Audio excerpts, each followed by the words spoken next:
Dans cette troisième section du chapitre 2, nous allons parler des séries de Fourier.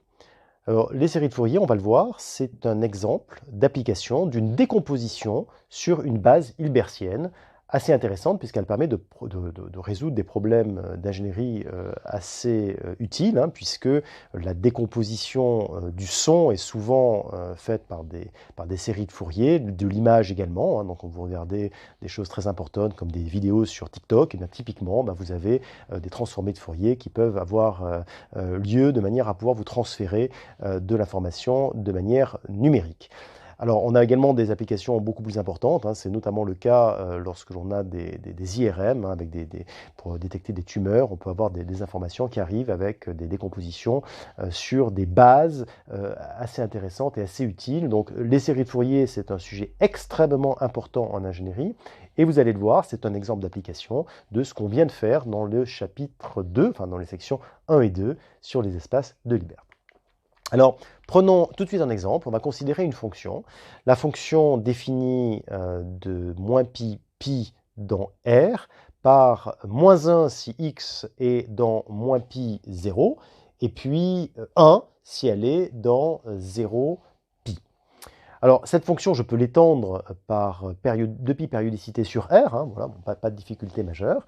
Et ce qui m'intéresserait, c'est de l'encoder, la représenter, de la repérer dans un espace avec des réels. Dit autrement, de transformer ça en une série de nombres. Si on était dans un espace euclidien, on dirait d'avoir ses coordonnées.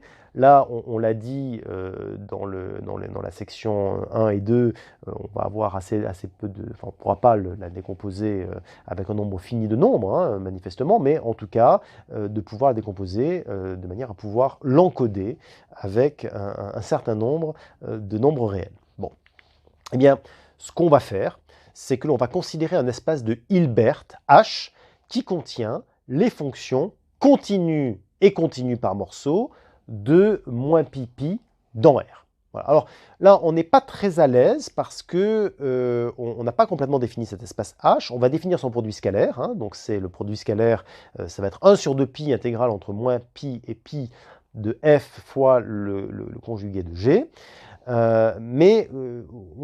À ce stade, nous n'avons pas les outils pour le construire proprement et complètement. Ce sera fait dans les prochains chapitres. En fait, on va définir une intégrale qui s'appelle l'intégrale de Lebesgue, et ça va nous permettre de construire très proprement l'espace dans lequel on va pouvoir travailler. Donc, pour l'instant, on a un tout petit point là, sur lequel on n'est pas complètement à l'aise. On va simplement dire, voilà, c'est un espace de Hilbert qui contient ces fonctions-là et qui a ce produit scalaire. Et puis, je vous donne, du coup, la base hilbertienne. Alors, la base hilbertienne, c'est les EINX pour n appartenant à z, c'est-à-dire les cosinus nx plus i sinus nx. Vous remarquez que la base, ici, elle est indexée par un ensemble d'indices qu'on avait appelé grand I à un moment donné, qui est z et pas n. C'est pas grave, c'est pas un problème du tout, puisque z est dénombrable. Donc, vous le savez, hein, il y a à peu près autant d'éléments dans n que dans z, hein, ils sont en bijection, donc on peut tout à fait avoir une base hilbertienne indexée par z. Et si vraiment ça vous gênait, utilisez une des bijections entre n et z pour renuméroter les éléments. Voilà. Alors regardons ces éléments EN. E0 c'est facile, on remplace n par 0, vous n'aurez pas de mal à vérifier que E0 de x c'est 1, que E1 de x c'est cosinus x plus i sinus x, E-1 de x c'est cosinus x moins i sinus x, et ainsi de suite. Hein, voilà, donc c'est pas très difficile. Et on peut également vérifier que si je fais le produit scalaire 1 sur 2 pi, l'intégrale entre moins pi et pi de EINX avec le conjugué de EIMX, donc E moins IMX, eh bien, de deux choses l'une, soit n est égal à m, dans ce cas, ça fait l'intégrale de e puissance 0, donc de 1 entre moins pi et pi, donc 2pi divisé par 2pi, donc c'est 1, soit n est différent de m, et dans ce cas, vous n'aurez pas de mal à calculer l'intégrale, vous pouvez même trouver une primitive, hein, si on connaît bien les formules de l'air, et donc vous montrerez sans aucune difficulté que c'est 0, l'intégrale. Donc on est bien dans le cadre d'une base orthonormée. Et en plus, l'adhérence de l'espace vectoriel engendré par les EN est bien H tout entier. Alors ça, en revanche, je ne peux pas le démontrer puisque je n'ai pas construit H, je dirais, proprement. Donc ça, je vous le dis. Voilà. Bon. Donc, regardons maintenant notre fonction de tout à l'heure. Notre fonction de tout à l'heure, c'est, encore une fois, moins 1 entre moins pi et 0, et 1 entre 0 et pi. Hein. Donc, si je regarde simplement la fonction sur moins pi pi. Bon. Donc, les éléments de ma base En, ils sont ici. Bah, regardons le produit scalaire entre f et En. Donc, vous voyez, je vais regarder comment f se projette sur chaque direction de ma base.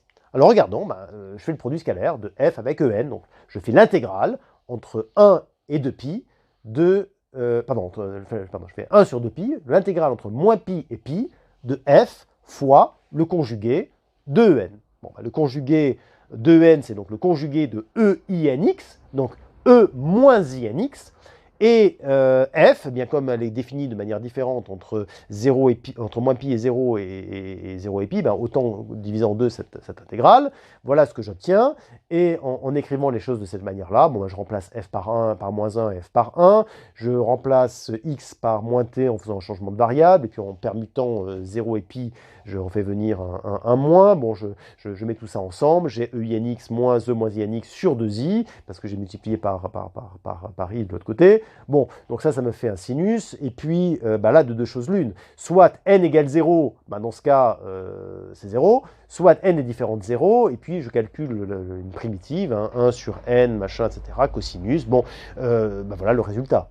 Bon, donc voilà le résultat. Le produit scalaire de f avec En, c'est 0 pour n égale 0, et 1 sur npi fois moins 1 puissance n moins 1 si n est différent de 0. Cette quantité, je vais l'appeler Cn. D'accord? Donc, je les ai calculés. Encore une fois, C0, c'est 0. C1, c'est moins 2i sur pi, c'est-à-dire à peu près moins 0,64. C2 est égal à 0. D'ailleurs, chaque fois que n est pair, c'est facile, c'est nul. Hein. D'ailleurs, ce qui n'est pas complètement étonnant, vu la tête de la fonction f, si vous y réfléchissez. C3 est égal à moins 2i sur 3pi, c'est-à-dire à peu près moins 0,21. C4 égale à 0. C5 est égal à cette quantité, et ainsi de suite. Bon, vous remarquez au passage que la valeur absolue des CI est de limite nulle, ce qui est quand même la moindre des choses si on veut une série convergente à la fin. Et puis, de l'autre côté, c'est pareil, hein, C-1, je le calcule, C-2, pareil, C-3, C-4, C-5. Donc là, je suis en train, et puis je peux continuer évidemment, jusqu'à plus et moins l'infini. Bon. Donc là, je suis en train, j'ai calculé le projeté de ma fonction sur ma base. Hein, voilà, donc j'ai les coefficients. Bon. Alors, regardons maintenant, à partir de ces coefficients, qu'est-ce que je peux en faire? Si je donne ces coefficients à quelqu'un, est-ce qu'il peut reconstruire la fonction? Regardons. Si je fais C0 fois E0, bon, c'est la fonction identiquement nulle, c'est pas très difficile à calculer. C1 fois E-1 plus C... Pardon, C-1 fois E-1 plus C1 fois E1, en mettant les quantités ensemble, on va trouver avec les formulaires que c'est sinus x, enfin 4 sur pi fois sinus x, qui est représenté ici. C-2, moins 2 plus C2, 2, forcément c'est 0. C-3, E-3 plus C3, E3, la voilà. Hein. Donc évidemment, l'amplitude, vous remarquez, diminue un peu, hein, puisque les valeurs absolues des CI et des C-I tendent vers 0. Et puis C-4, E-4 plus C4, 4, C5, C-5, E-5 plus C5, 5, et ainsi de suite. Bon, donc là, si je prends les 5, enfin de moins 5 à 5, quand je fais la somme de tous ces gens-là, qu'est-ce que j'ai? J'ai ça, j'ai cette fonction-là. Vous voyez, donc si je reprends donc, les termes entre moins 5 et 5, voilà ce que j'obtiens. C'est la somme pour n vers le moins 5 à 5 de Cn EINX.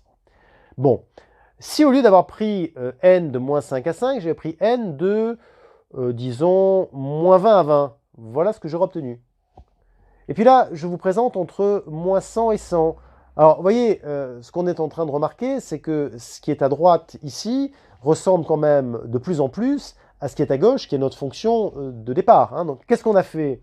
On est parti de cette fonction, la fonction qui est à gauche. La fonction qui est à gauche, on dit, avec la, je regarde sa projection sur la base hilbertienne que je vous ai donnée, et donc j'ai récupéré entre moins 100 et 100, donc 201 nombres réels, hein, les Cn, pour n, moins 100 à 100. Bon.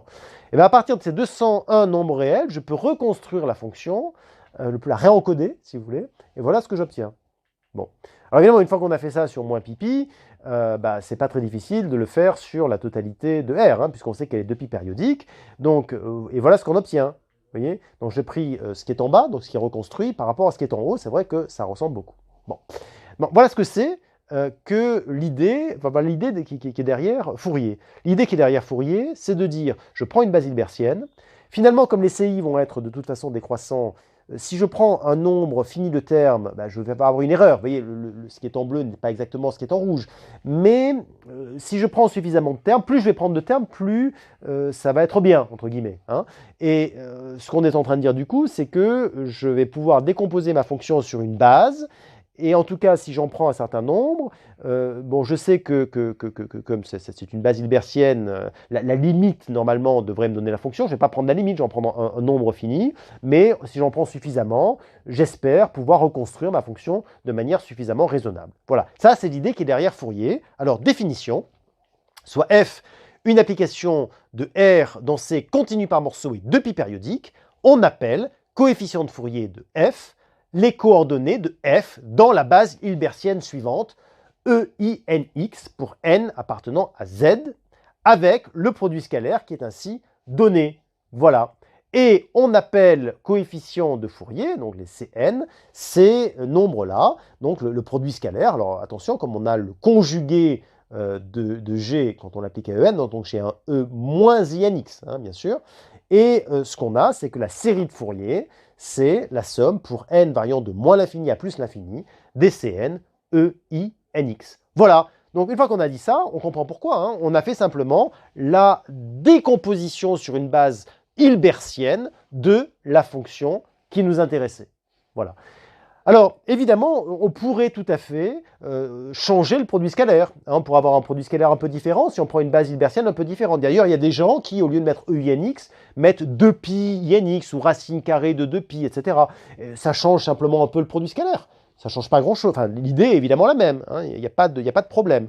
Alors, ça change un peu les formules, en revanche. Si vous prenez un formulaire, il faut faire attention à la définition de Fourier, parce que sinon, vous allez avoir des problèmes. Bon. Mais, vous voyez, l'idée est vraiment très simple. Alors, d'ailleurs, j'attire votre attention sur le fait que le cours sur Fourier pourrait commencer comme ceci, hein. On pourrait jeter les deux premières sections à la poubelle et puis dire, voilà, je commence, hein, voilà, bonjour, soit f, une application de R dans C continue par morceau de pi périodique, on appelle coefficient de Fourier, ces coefficients Cn qui sont donnés par cette formule, on appelle série de Fourier cette série. On aurait pu faire ça. Alors évidemment, on aurait dit, pourquoi ça, pas autre chose? On vous dit, parce que ça marche bien. Bon, alors, parce que ça marche bien, sauf que si on ne comprend pas bien les fondements, c'est un peu dommage pour un diplômé de centrale de Supélec de ne pas bien comprendre les fondements, parce que si on veut prendre un peu de hauteur sur le sujet, il faut quand même comprendre ce qui se passe. Et en particulier, le jour où on dit finalement, c'est pas forcément cette base-là qu'on a envie de prendre, mais une autre, par exemple, il y a des choses qui s'appellent des ondelettes, hein, l'idée est la même, c'est on va décomposer sur une base mais un peu différente, eh bien, il faut avoir compris les fondements si on veut avoir la possibilité d'être un ingénieur qui crée des choses nouvelles et qui est innovant. Voilà. Donc, on n'a pas commencé le cours ici, on a fait Fourier avant, hein, voilà. Et donc, on a fait Hilbert avant, et donc, voilà les coefficients de Fourier. Un point sur les notations, on parle parfois de AN et de BN, alors en faisant CN plus C moins N et I, CN moins C moins N. L'intérêt, c'est que du coup, AN et BN sont des nombres réels si F est une application qui va de R dans R.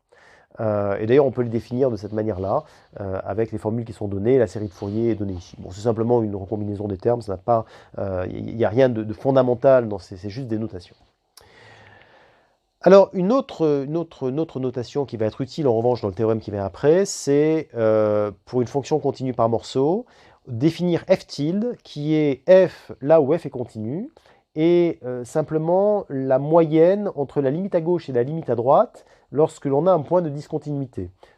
Limite à gauche, limite à droite qui existe fortement puisque la fonction est continue par morceau, hein. Donc, typiquement, dans l'exemple qu'on avait donné tout à l'heure, si vous regardez en 0, bien f tilde en 0 vaudra 0, hein, puisque c'est la moyenne entre 1 et moins 1, quel que soit ce qui se passe, est-ce que l'intervalle est ouvert à gauche, à droite, dans la définition de f, on s'en moque. F tilde, ce sera f lorsqu'elle est continue, et la moyenne des limites à gauche et à droite lorsqu'elle est discontinue en un point. Bon. Alors cette notation est intéressante parce qu'elle nous permet de donner tout de suite un théorème de convergence qui s'appelle le théorème de Dirichlet. Alors on verra d'autres théorèmes de convergence qui sont très, très pertinents dans le cadre des espaces de Hilbert en fait. Mais celui-là déjà nous permet d'avoir des théorèmes de convergence sans même avoir défini proprement l'espace de Hilbert dans lequel on travaille. Eh bien c'est le théorème de Dirichlet. Le théorème de Dirichlet dit que si j'ai une fonction de classe C1 et donc de R dans C par morceau et qui est 2π périodique, donc elle est C1 par morceau, on n'a pas dit qu'elle est continue, on dit C1 par morceau, alors la série de Fourier converge simplement vers f tilde. Voilà, ça c'est un résultat intéressant. Si en revanche elle est C1 par morceau et qu'en plus elle est continue, alors on a une convergence normale. Et je vous rappelle que quand on a une convergence normale, forcément on a une convergence uniforme. Voilà.